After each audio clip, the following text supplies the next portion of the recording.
Hello guys! Ngayon, andito na naman yung another batch na i-interviewin natin. Pangsigadon!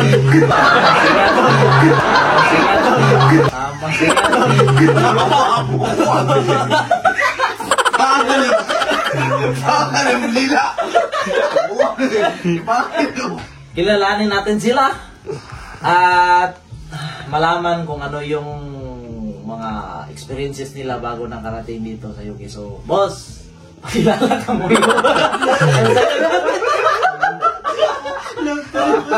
Ako po pala si Ronjing Extremos, 20 years of age. Dito lang.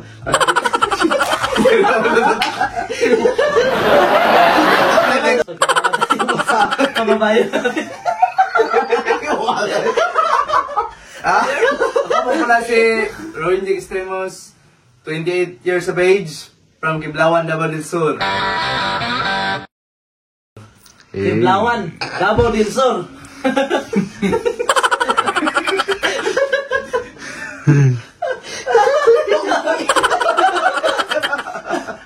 Galing siya dyan. Kababayan niyo to. Kiblawan, Davao del Sur. 28 years old. Yeah, boy. At ngayon, punta naman tayo, boss. Jet, pakilala ka, boss. Hello guys, ako pala si Jetro Roquero, 24 years old, galing sa Tagum. Tagum, so 24 years old, si Boss Jetro, galing sa Tagum City. So, product of Tagum City to. So ngayon, puro to sila mga Bisaya, same dun sa dalawa na na-interview natin nung una. So, tubong Mindanao din. Kagaya ako, Mindanao kasi kami. Ano ba yung kadalasan na experiences or mga ginawa nila para makapunta dito sa UK? So, unahin natin si Boss. Sa akin, on call din ako dati. Sa akin, on call din ako dati hanggang sa mga ilang days or months, naging regular na din akong butcher sa palengke.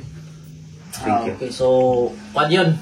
Baboy at saka baka. Yeah, opo. Okay, so may experience siya sa dalawa, baboy at saka baka. Kasi okay yun sa kanya kasi kumbaga gaya sa akin, baboy lang.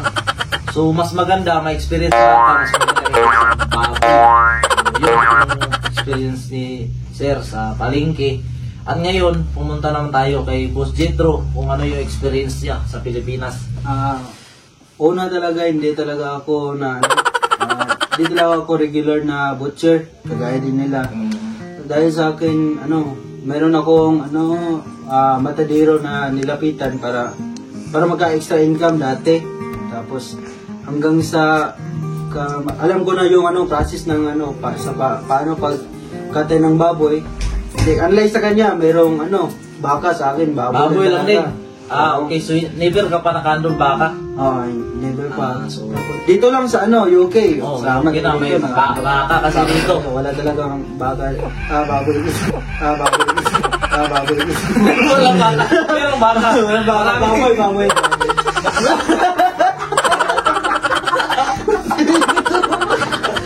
Bisaya kasi nahihirapan. So, nanganganga. Nagagawa kami sa sinasabi na. Tanungin naman natin sila kung ano yung nag-joke sa kanila na mag-abroad. So, unahin natin si Boss. Sa kanila, Boss. Para sa akin po, based on my experience lang, hirap. Ayaw ka taming kahirapan sa Pilipinas. Yun nga. Kaya sa akin, Doon sa magkano lang yung sahod ko, daily sahod mo doon? Isang araw? Minimum 375.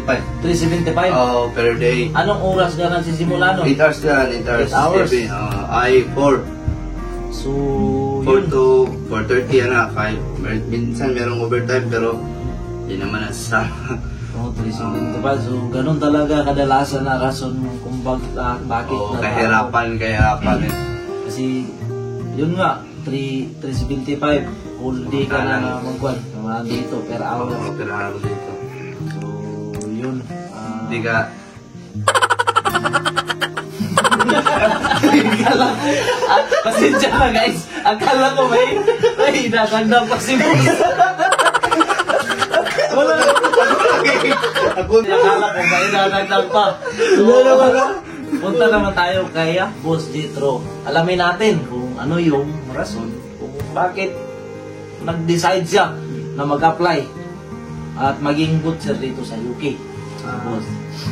Para sa akin naisip ko yan kasi noong simulan ako nagtrabaho talaga as a full-time butcher. At doon ko napagtanto na mahirap talaga pag kasi ngayon wala pa akong sariling pamilya. Pero saktong-sakto lang talaga yung kita ko para sa aking sarili lamang. Tapos paano na lang soon kung meron akong pamilya. Ano ba daw, magkano lang per day dun sa inyo? Same lang din, 300 plus? Ganun din, minimum. Tapos meron din depende sa ilang baboy yung makatay namin sa isang araw. Nakadepende kung ilang baboy makatay nyo. Parang meron din 4-6 pero maliit lang. Sakto na talaga sa wala pang pamilya. Kaya naisip ko mag-abroad kasi para din makapunan at magka-sariling bahay. Yun naman yung mga pangarap ng bawat isa sa atin.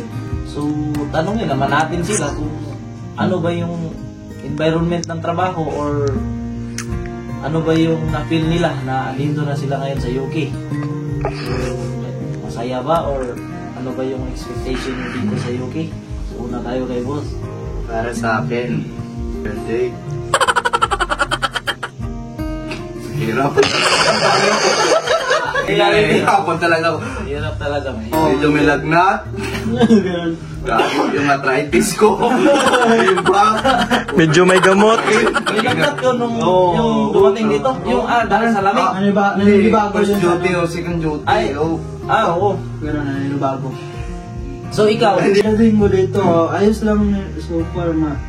Kasi sa work ko, hindi kasi kapag butcher ka sa Pilipinas, pagdating mo dito, hindi mo kasi alam kung ano talaga ang position mo. Back to zero. Tapos, pasalamat lang din ako kasi pagdating mo dito, na-assign ako dito sa packing kasi isa ako. Tapos, kaya ko naman yung mga work duty. Tapos, yung sa lamig, kaya lang ba? At sa lamig, Hindi kaya. kaya naman. Tapos, tips lang kapag pumunta kayo talaga dito sa UK, expected nyo talaga na sobrang lamig. Kaya sa akin, dalawa nga yung pants na sinusuot kapag on duty ako kasi sobrang lamig talaga. Lamig kasi para ma-preserve yung karne na Sa amin process. sa Loading Bay. Sa inyo? Doon sa freezer Doon kami pasok kayo. Doon kami sa freezer na assign. Kukunin nila yung yung mga karne, yung mga or tinatawag na Yung mga sipon na workers. tumutulong na lang, hindi mo alam. Matinig. Di ba kahit malamig, pinagpapawisan pa rin? Pero tutuyo din. Hindi Mga ilang minuto lang. Pero din, kahit mahirap, pero pagdating ng mawawala din yan, lalo na kapag sahod. Kailan ka? Lalo na kapag meron din kayong pamilya na isa supported. Siyempre. Isa din yan sa mga inspirasyon natin, kaya tayo nandito sa UK.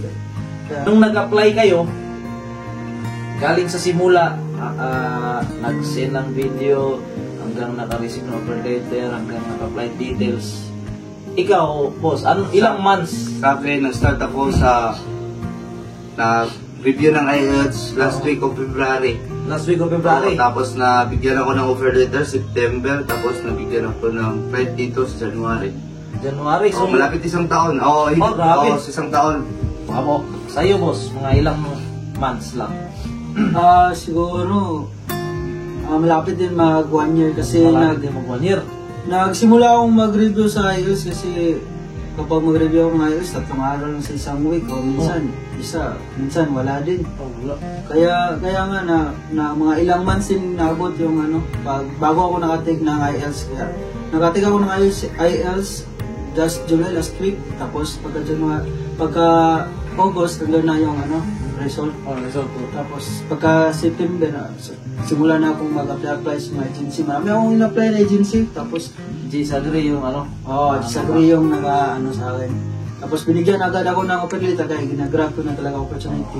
After mga 3 months ganun, kaya dumating na yung flight dito. So, salamat din ako kasi mabilis din yung process nagsimula nung pagbigay sa akin ng opportunity, mga ilang months na talaga. So, doon sa IELTS experiences nyo, isang take ka lang ba? Oo, isang take Ikaw, ako. isang take ka lang din. Isang take lang, Isang take lang din kasi yun nga. Ano yan, 4 na pan. Muntik ako mabagsak dyan sa reading eh. Oo, pwede na ko dun. Muntik Sa ka rin, ikaw. reading talaga reading ako Kung mahirap. sa Bisaya pa, patata na lang.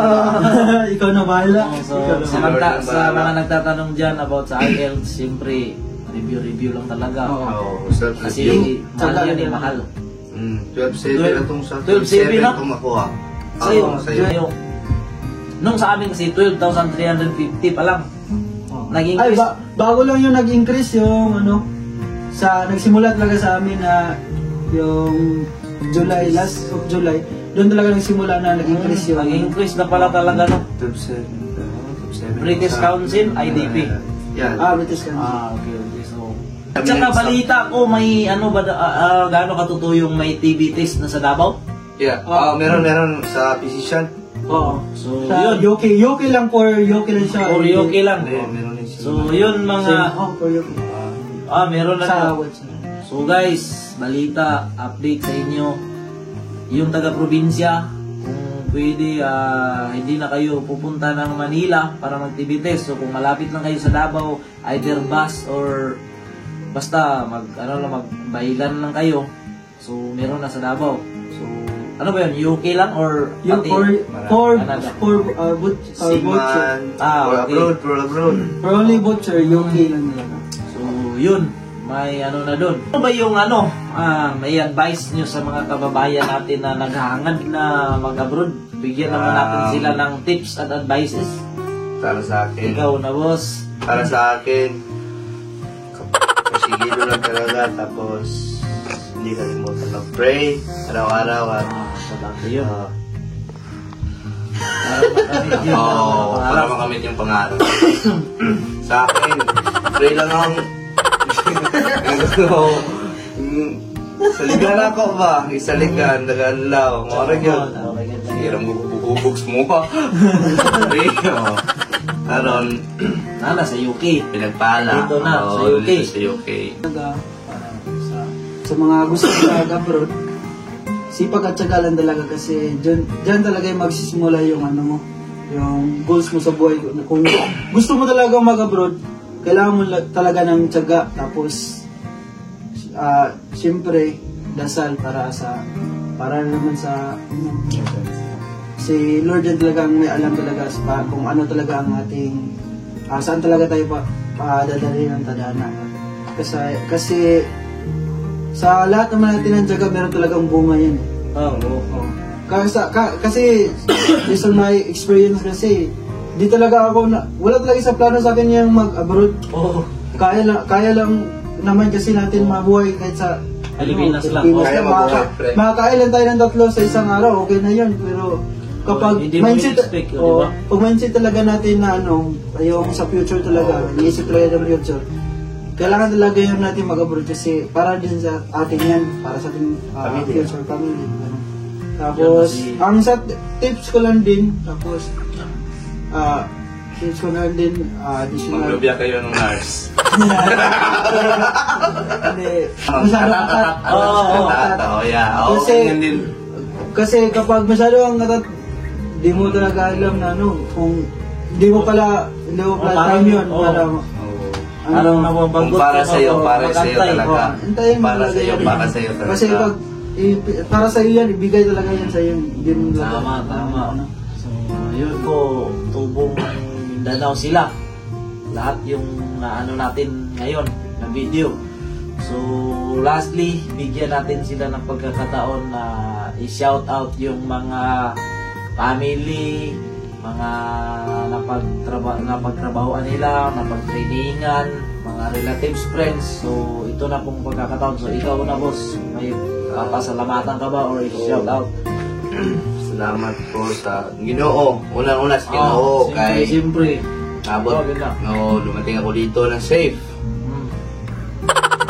Pangalawa sa mama. Kung mama. Si sa suporta sa uyab, wala ko uyab. Oy, single. Single. Sa akong mga pamilya po, dog sa suporta po to kong export sa pangyayari po. Isa po doon sa experience na Dili. Suporta gamay. Pero sa akong mga amigo, kasi parang sa para mako siya Dili. ko ba?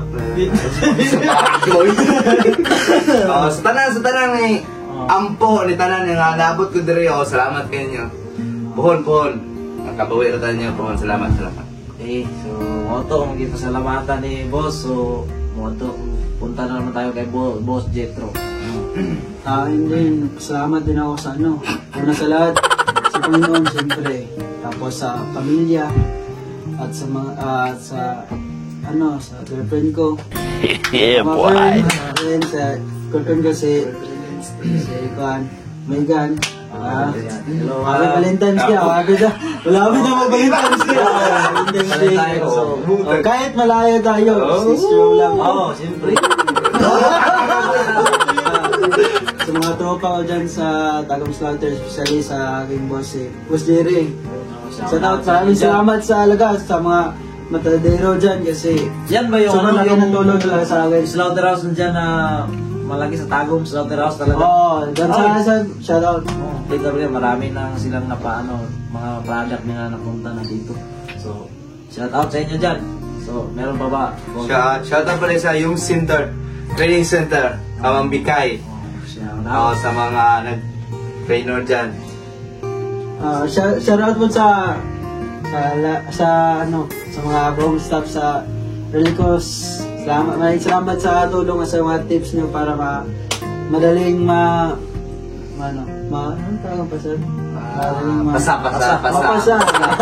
Madaling mapasa yung science kasi. Maraming salamat sa lahat-lahat na mga tumulong at sumuporta sa akin. Maraming salamat. Shout out kay Kuya Jay sa pag-imbita sa amin dito at sa Shoutout kay Jay. Shoutout sa salamat sa paring Jel. Sa Boss cameraman Jel. natin.